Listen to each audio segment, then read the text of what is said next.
देखिए last class में जो हमने एग्जाम्पल कवर किया था स्टूडेंट क्लास से रिलेटेड था, वो कॉलेज क्लास से रिलेटेड था, जहाँ पे हमने स्टैटिक और क्लास वेरिएबल को पब्लिक क्रिएट किया था और बाकी जो इंस्टेंस वेरिएबल थे हमारे दोज वर प्राइवेट। लेकिन अब यहाँ पर अगर मैं क्लास को और स्टैटिक को पब्लिक क्रिएट करूँ तो वो तो अवेलेबल टू ऑल होता है, तो कोई भी उसे एक्सेस कर सकता है, मॉडिफाई कर सकता है। अब अगर ये चीज किसी तरीके की एक्स्ट्रा फंक्शनलिटी को परफॉर्म कर रही है जो किसी एक स्टूडेंट या ऑब्जेक्ट से रिलेटेड नहीं है, तो फिर हमारी तो प्रॉब्लम हो सकती है, कोई भी इसको मॉडिफाई कर देगा, कोई भी इसको भी मॉडिफाई कर देगा। तो इस वजह से हम इन्हें भी प्राइवेट क्रिएट कर सकते हैं। तो जब इन्हें प्राइवेट क्रिएट करते हैं तो किस तरीके के मेथड काम में लेने हैं इन पे वर्किंग इम्प्लीमेंट करने के लिए, बेसिकली वही एग्जाम्पल है हमारा। तो यहाँ पे मैं एक ऑर्गेनाइजेशन को कंसिडर करके वर्किंग करवा रही हूँ, कुछ एम्प्लॉयज है, उनकी बेसिक इंफॉर्मेशन हम यहाँ पे स्टोर करवा रहे हैं। तो सबसे पहले हमारी क्लास एम्प्लॉय नाम की एक क्लास मैंने यहाँ पे क्रिएट करी है और यहाँ पे दो वेरिएबल्स मैंने क्रिएट करे हैं क्लास लेवल पर, ठीक है। एक है डबल अंडरस्कोर ईएमपी काउंट जिसे मैंने 0 से इनिशियलाइज करवा दिया है, और एक है डबल अंडरस्कोर सिटी जिसे मैंने दिल्ली से इनिशियलाइज करवा दिया है। अब डबल अंडरस्कोर का मतलब ये है कि अब ये प्राइवेट मेंबर्स हैं, डायरेक्टली इन्हें आप क्लास के बाहर एक्सेस नहीं कर पाओगे। तो यहाँ पे इन्हें एक्सेस करवाना है, वर्किंग करवानी है, तो अलग अलग तरीके के मेथड्स क्रिएट करने पड़ेंगे। तो वही मेथड सबसे पहले यहाँ पे मैंने क्रिएट किए हैं। अब आप में से शायद किसी एक ने मुझसे पहले क्वेश्चन पूछा था कि इनिट को पहले बनाए बाद में बनाए तो कुछ फर्क पड़ता है क्या? तो उसका भी एग्जांपल मान लीजिए यही है, कुछ फर्क नहीं पड़ता है, हम किसी भी मेथड को पहले भी बना सकते हैं।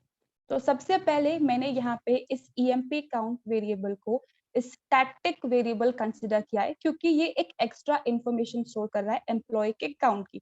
जैसे कि मैंने कहा एनुअल रिपोर्ट जनरेट करवा रहे हैं, तो उससे आपका लेना देना नहीं है ना, वो तो मैं मैनेजमेंट में हूँ, मुझे इन्फॉर्मेशन चाहिए इसलिए मैं काउंट निकाल रही हूँ। तो यहाँ पे it is working extra feature.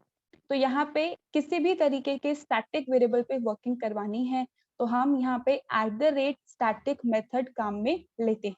अब यहाँ पे एक और चीज जो C++ में आई थिंक थोड़ी सी डिफरेंट होती है, होता क्या है कि अगर हमें कुछ पब्लिक बनाना है तो हम पब्लिक कीवर्ड लिखते हैं, कोलन लिखते हैं और उसके बाद सारे मेथड सारे वेरिएबल्स लिख देते हैं। तो होता क्या है, जितनी भी चीजें पब्लिक के बाद लिखी है ना वो सारी पब्लिक कंसिडर होती है।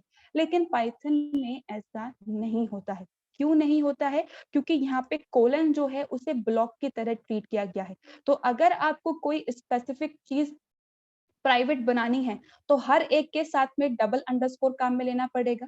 अगर आपको हर एक को पब्लिक मेथड बनाना है, हर एक को आपको क्लास मेथड बनाना है, हर एक को आपको स्टैटिक मेथड बनाना है, तो हर मेथड से पहले @static मेथड काम में लेना होगा। अगर आपने इसको स्किप कर दिया है तो फिर ये नॉर्मल मेथड कंसिडर किया जाएगा। तो स्टैटिक और क्लास के केस में आपको ये चीज ध्यान रखनी है।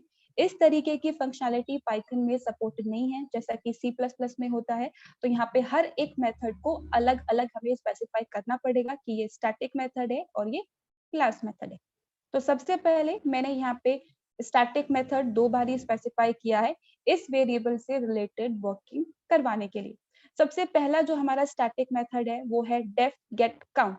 बेसिकली यहाँ पे इस एम्प्लॉय काउंट की जो भी वैल्यू है, ईएमपी काउंट की जो भी वैल्यू है उससे मैं रिटर्न करवाने का काम कर रही हूँ। कितना काउंट है मुझे उसको डिस्प्ले करवाना है, तो हम इस मेथड को कॉल करेंगे।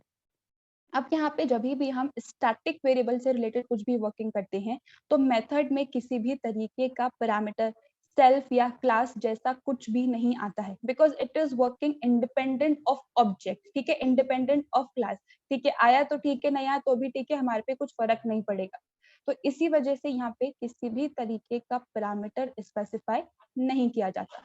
अब किसी भी तरीके के स्टैटिक वेरिएबल को अगर हमें काम में लेना होता है तो हमें हमेशा पहले क्लास का नाम मेंशन करना पड़ता है, उसके बाद आता है डॉट और उसके बाद आता है हमारे वेरिएबल का नाम।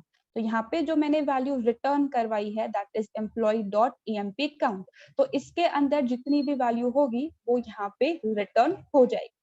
सिमिलरली इस ईएमपी काउंट की वैल्यू को सेट करने के लिए मैंने एक और स्टैटिक मेथड बनाया है, डेफ सेट काउंट।